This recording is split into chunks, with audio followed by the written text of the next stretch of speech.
Reciban un saludo fraterno, queridos hermanos y hermanas, bienvenidos a este espacio de oración con la palabra de Dios llamado Lección Divina. Les habla su hermana y amiga Estefania Balota, administradora de este canal Audioteca Católica. Y enos aquí un día más para practicar juntos la Lección Divina que corresponde al día de hoy con la lectura que nos sugiere la liturgia de este día. Si es primera vez que me visitas aquí en el canal, abajo en la casilla de descripciones te he dejado el enlace para que puedas entrar y realizar el curso completo de Lección Divina totalmente gratuito. Son 6 sencillos videos en donde encontrarás las bases teóricas de este camino de oración. También debo resaltar que es importante el dedito arriba, el me gusta que me regales en el video.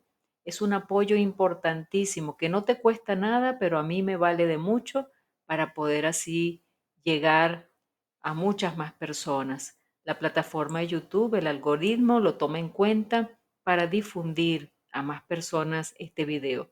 Gracias por tu apoyo. Y sin más preámbulos, vamos a comenzar la práctica de hoy con la oración. Oremos juntos. En el nombre del Padre, del Hijo y del Espíritu Santo. Amén. Espíritu Santo, ilumina nuestro entendimiento para que al leer o estudiar la Sagrada Escritura sintamos la presencia de Dios Padre que se manifiesta a través de tu palabra. Abre nuestro corazón para darnos cuenta del querer de Dios y la manera de hacerlo realidad en nuestras acciones de cada día. Instrúyenos en tus sendas para que teniendo en cuenta tu palabra seamos signos de tu presencia en el mundo. Amén. Bien, y entramos al primer paso de la lección divina y te invito a abrir tu Biblia en el Evangelio de San Marcos, en el capítulo 12, versículos del 13 al 17. Continuamos la lectura que habíamos comenzado el día de ayer, los versículos siguientes. Entonces, te invito a que sigas la lectura desde tu Biblia mientras yo la voy leyendo en voz alta, que tengas a mano el cuaderno espiritual. Comencemos. En aquel tiempo los sumos sacerdotes, los escribas y los ancianos le enviaron a Jesús unos fariseos y unos partidarios de Herodes para hacerle una pregunta capciosa. Se acercaron pues a él y le dijeron: Maestro, sabemos que eres sincero y que no te importa lo que diga la gente, porque no tratas de adular a los hombres, sino que enseñas con toda verdad el camino de Dios. ¿Está permitido o no pagarle el tributo al César? ¿Se lo damos o no se lo damos? Jesús, notando su hipocresía, les dijo: ¿Por qué me ponen una trampa? Tráiganme una moneda para que yo la vea. Se la trajeron y él les preguntó: ¿De quién es la imagen y el nombre que lleva escrito? Le contestaron: del César. Entonces les respondió Jesús: Den al César lo que es del César y a Dios lo que es de Dios. Y los dejó admirados. Y en este primer paso de la lección divina nos encontramos con la pregunta: ¿qué dice el texto? Y este es el momento de revisar, volver a releer el texto, subrayarlo, identificar los personajes, los detalles, el contexto, etc.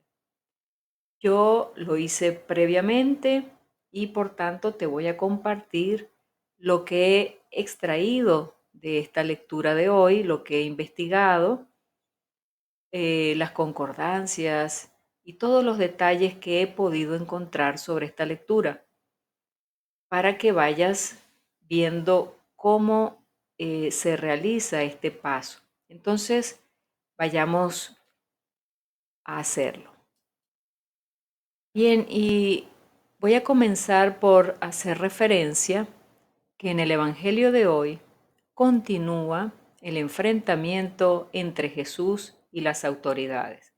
Ya veíamos el día de ayer que había comenzado esta disputa entre las autoridades y Jesús. Los sacerdotes, ancianos y escribas habían sido criticados y denunciados por Jesús en la parábola de la viña, en Marcos 12 del 1 al 12. Ahora, los mismos piden a los fariseos y a los herodianos que preparen una encerrona contra Jesús para poderlo acusar y condenar. Preguntaban a Jesús sobre el impuesto que había que pagar a los romanos. Era un asunto polémico que dividía a la opinión pública. Los adversarios de Jesús querían a toda costa acusarlo para menguar su influencia ante la gente. Grupos que antes eran enemigos entre sí, ahora se unen para luchar contra Jesús, que invadía, según ellos, su terreno. Era una cuestión de lucha territorial. Esto sigue ocurriendo hoy, la lucha por el poder. Muchas veces personas o grupos enemigos entre sí se unen para defender sus privilegios contra aquellos que los incomodan con el anuncio de la verdad y de la justicia. Entonces, vayamos al primer detalle de esta lectura, versículos 13 y 14. Encontramos la pregunta de los fariseos y de los herodianos. Fariseos y herodianos eran los líderes locales en los poblados de Galilea. Recordemos que ayer, en este mismo paso, les dejé toda la definición de los diferentes actores que estaban en este pasaje bíblico, ¿no? Decíamos quiénes eran los fariseos, quiénes eran los herodianos, quiénes eran los sacerdotes, etcétera. Te invito a que si no has visto la lección del día de ayer, la veas para que quede claro ese concepto de esas autoridades que rodeaban a Jesús y lo trataban de enfrentar, de confrontar. Entonces seguimos. Eh, Vemos que ahora el mando de los sacerdotes y de los ancianos quieren saber de Jesús si está a favor o en contra del pago de impuestos a los romanos y al César. Y le hacen una pregunta experta, pero llena de malicia. Bajo la apariencia de fidelidad a la ley de Dios, buscan motivos para poder acusarlo. Si Jesús dijera, tienes que pagar, podrían acusarle ante el pueblo de ser amigo de los romanos. Y si dijera, no hay que pagar, podrían acusarle ante las autoridades romanas de ser subversivo. Entonces parecía esto un callejón sin salida. Sigamos en los versículos 15 y 17 hasta el 17. Y vemos la respuesta de Jesús. Jesús percibe la hipocresía y en su respuesta no pierde tiempo inútil en discusiones y va derecho al núcleo de la cuestión. En vez de responder y de discutir el asunto del tributo del César, pide que se le muestre la moneda y pregunta, ¿de quién es la imagen e inserción en esta moneda? Ellos respondieron, del César. Respuesta, y la respuesta de Jesús fue, lo del César, devuélvanselo al César, y lo de Dios, désenlo a Dios. En la práctica reconocían ya la autoridad del César. Ya estaban dando al César lo que era del César, pues estaban sus monedas para comprar y vender, hasta para pagar el impuesto al templo. Lo que le interesa a Jesús es que den a Dios lo que es de Dios. Esto es que devuelvan a Dios el pueblo por ellos desviado, pues con sus enseñanzas bloqueaban a la gente la venida del reino. Otros explicaban esta frase de Jesús de otra manera: den a Dios lo que es de Dios, esto es, practiquen la justicia y la honestidad, según lo que exige la ley de Dios, pues por la hipocresía ustedes están negando a Dios lo que se le debe. Los discípulos deben tomar conciencia, pues era el fermento de estos fariseos y herodianos lo que les estaba cegando los ojos. Recordemos que los discípulos estaban contaminados por esta levadura de los fariseos y todas estas ideas que tenían los herodianos también. Y vemos como punto importante allí y central la discusión sobre los impuestos, los tributos, el diezmo.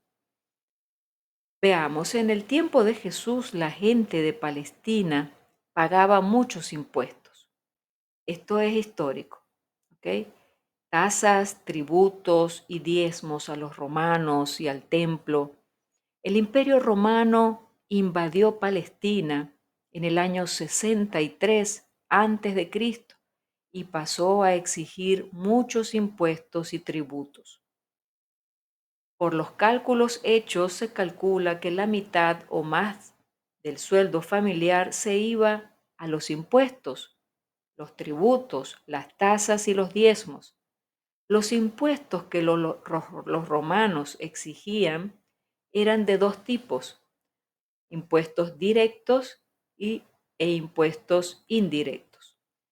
Les explico cada uno de ellos. El impuesto directo era sobre las propiedades y sobre las personas. Era el impuesto sobre las propiedades, es decir, los fiscales del gobierno verificaban el tamaño de la propiedad, la cantidad de producción y el número de esclavos que se tenían y fijaban una cuantía que debía ser pagada, es decir, una tarifa. Periódicamente había una fiscalización mediante censos. El impuesto sobre las personas era para las clases pobres, las clases que no tenían tierras. Incluía tanto a los hombres como a las mujeres entre 12 y 65 años.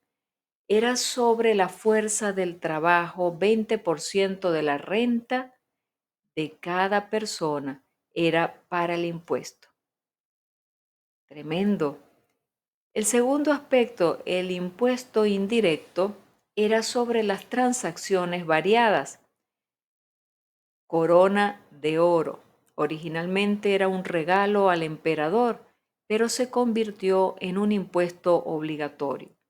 Se cobraba en ocasiones especiales como fiestas y visitas del emperador. Impuesto sobre la sal, por ejemplo. La sal era monopolio del emperador. Se tributaba solo la sal para uso comercial. Por ejemplo, la sal usada para esicar el pescado, de aquí la palabra salario. Impuestos sobre la compra y venta, y cada transacción comercial se pagaba en 1%. El cobro corría a cargo de los fiscales en la feria. En la compra de esclavos se exigía el 4%. En cada contrato comercial registrado se exigía el 2%, impuesto para ejercer la profesión. Para todo se precisaba una licencia. Por ejemplo, un zapatero en la ciudad de Palmira pagaba 1 denario al mes, y 1 denario era equivalente al salario de un día. Hasta las prostitutas tenían que pagar impuesto sobre el uso de las cosas de utilidad pública. El emperador Vespasiano introdujo también el impuesto para poder usar los retretes públicos, es decir, los baños públicos en Roma. Él decía: el dinero no huele. En tercer lugar, encontramos otras tasas y obligaciones que tenía la gente y como eran los peajes y las aduanas, el trabajo forzado, los gastos especiales para el ejército, debían dar hospedaje a los soldados, pagar la comida para el sustento de las tropas y el impuesto para el templo y el culto. Imagínense la carga que tenía el pueblo. Y contra esto luchaba Jesús, contra estas injusticias.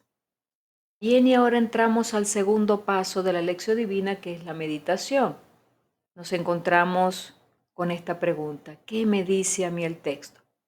Y te voy a compartir mi meditación personal, en donde he analizado algunos aspectos que me ha tocado a mí personalmente en mi meditación para ayudarte a comprender cómo vas a realizar tu propia meditación. Entonces, vamos a hacerlo. Entonces, te comparto el primer aspecto que he meditado. Y es cuando la palabra nos señala que le hicieron a Jesús una pregunta capciosa, es decir, una pregunta malintencionada. Entonces se juntan a la mala todos los enemigos de Jesús, sacerdotes judíos, escribas, ancianos, fariseos y partidarios de Herodes, y se confabulan para hacerlo caer en la trampa. Todos montoneros y además con una trampa ingeniosa, incluso son enemigos entre sí, pero se unen para hacer el mal con quien les incomoda. Entonces son personas de conveniencia. Se unen cuando les conviene. Eh, ¿No se le parece algo parecido a lo que pasa hoy en día con las conveniencias humanas? Pueden ser muy enemigos, pero en definitiva se unen para confabularse contra alguien o contra algo.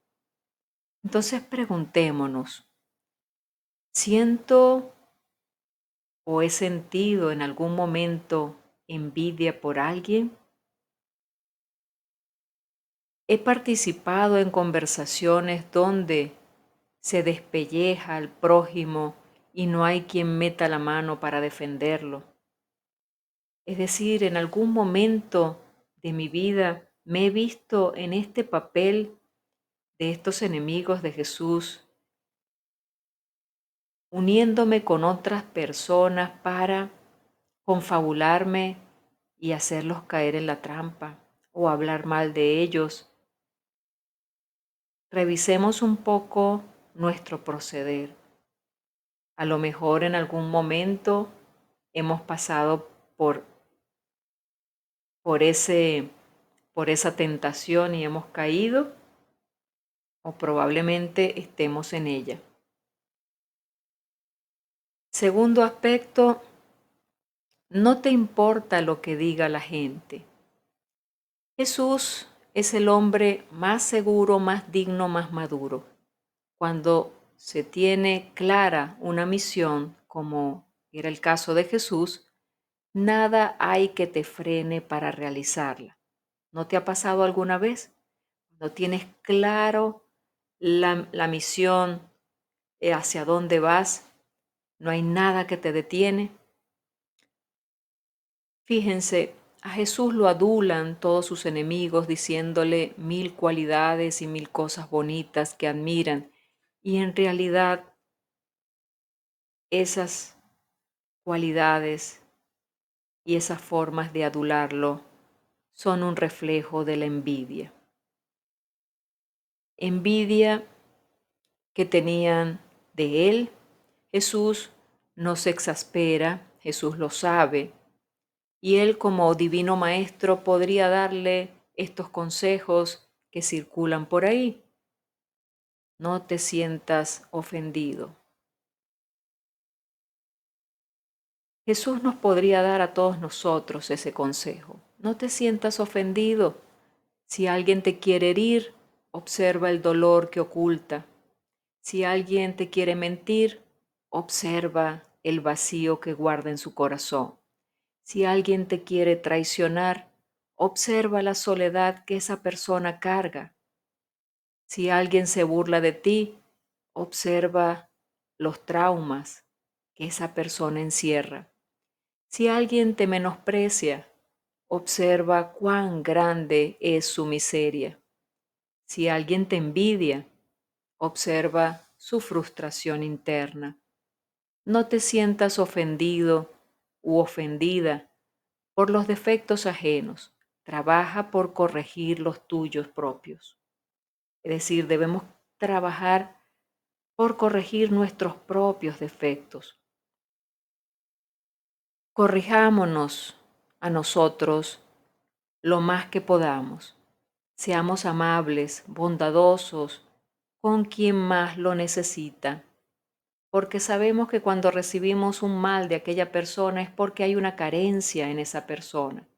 No nos preocupemos tanto por alimentar nuestro ego y empecemos a alimentar, en cambio, nuestra alma.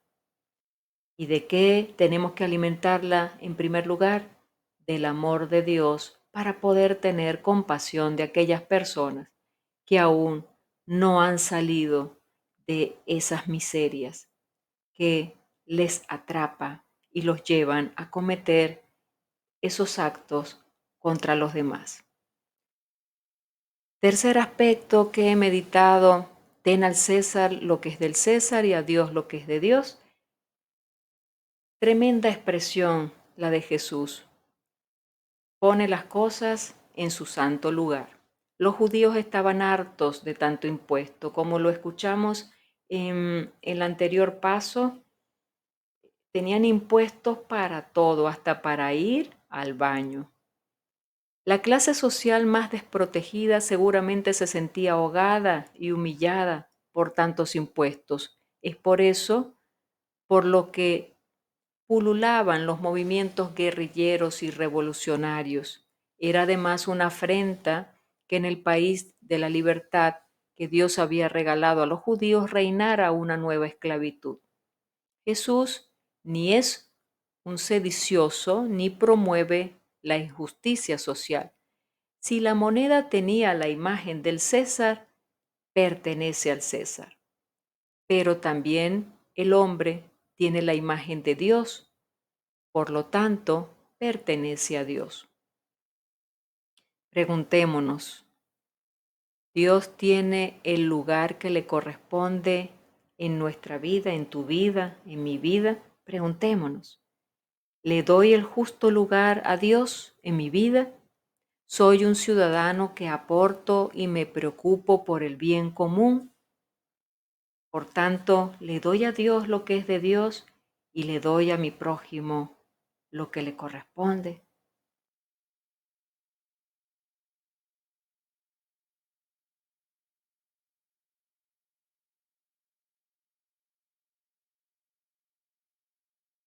Bien, y llegamos al tercer paso de la lección divina, que nos lleva a la oración, es decir, a responderle a Dios con lo que nos sale del corazón, con nuestras propias palabras.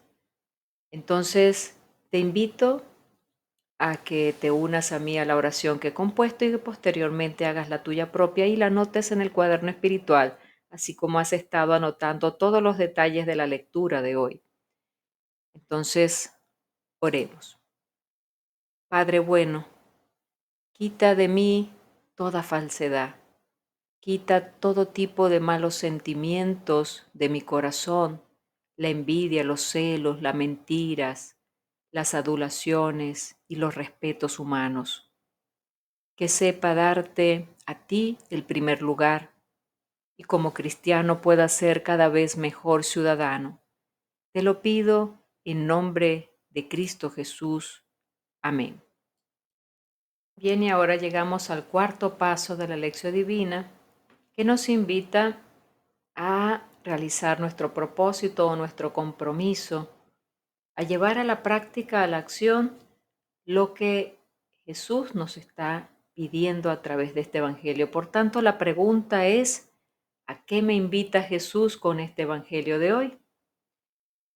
A mí particularmente el Señor me está invitando a revisar cómo está mi corazón con respecto a mi prójimo. Es decir, me está invitando a tener cada día más un corazón compasivo para mirar con ojos de amor y poderme compadecer de las debilidades y miserias de mi prójimo. Son muchas las dificultades, son muchas las, eh, digamos, los roces que podemos tener con otras personas, los disgustos, los malos ratos, que a veces no podemos entender por qué recibimos esas cosas de los demás, pero hoy la lectura me ha hecho ver de que todo eso proviene del corazón del hombre. Y a mí el Señor me está pidiendo que tenga compasión y misericordia, al igual que Él tiene conmigo compasión y misericordia. Y lo otro que me está invitando el Señor es a revisar cuál es el lugar que tiene Dios en mi vida, qué lugar le estoy dando en mi corazón. Por tanto, ese es el propósito que le voy a ofrecer al Señor, hacer una revisión profunda de estos aspectos y corregir lo que deba corregir para cada día con su gracia, pidiendo su gracia, tratar de ser mejor testimonio de Él y mejor cristiana. Amén. Bien, hemos llegado al final de esta lección divina por el día de hoy. Gracias por haberte quedado hasta este momento. Recuerda compartir el video en tus redes sociales, entre tus amistades y familiares, porque probablemente le vaya a llegar a alguna persona que lo esté necesitando. También te recuerdo que comentes abajo en la casilla de comentarios, importantísimo. ¿Cuál es el comentario central del día de hoy? Señor, te daré siempre el primer lugar. Dad al César lo que es del César y a Dios lo que es de Dios. Entonces, nuestro grito de hoy va a ser, Señor, siempre te daré el primer lugar. Que así sea en tu vida, que así sea en mi vida, que tengas un excelente día y te digo hasta mañana, si así Dios lo permite. Dios te bendiga.